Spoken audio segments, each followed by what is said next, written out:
আমি আইনজীবী ছিলাম, দল করতাম বাবার সাথে। আমাকে দল জেলা সভাপতি করে দিল।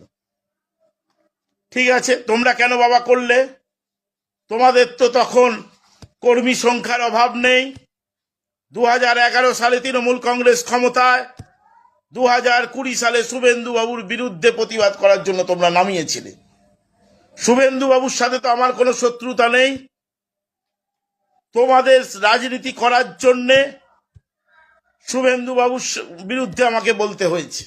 নানা সময় বক্তব্য রেখেছি। তোমরা কি করলে? আমি একটা সততার বিরুদ্ধে যখন বলতে গেলাম, তখন তোমরা বহিষ্কার করলে। করো বহিষ্কার, কোনো আমার অসুবিধা নেই বহিষ্কার করার। কিন্তু মানুষকে বাঁচার অধিকার মমতা বন্দ্যোপাধ্যায়কে নিতে হবে। মমতা বন্দ্যোপাধ্যায় এপাশে বিজেপির লোকদের বাজে বলেছি, তারা ক্ষিপ্ত।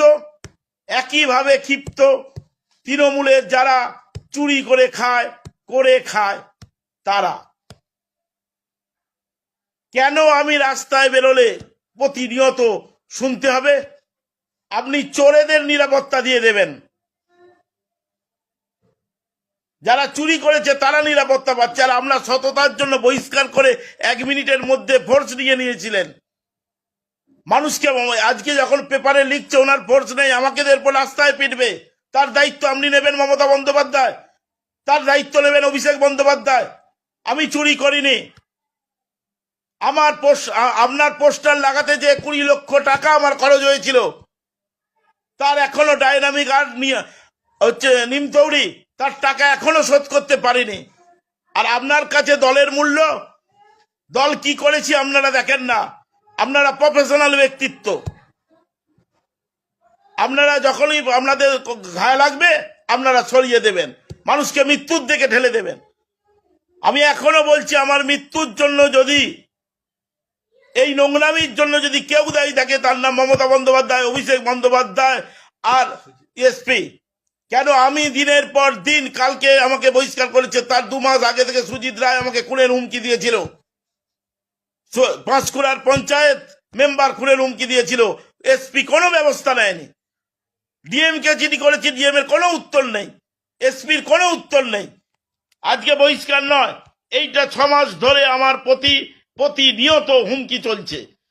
তার বিরুদ্ধে তৃণমূল কংগ্রেস কোনো ব্যবস্থা নেয়নি।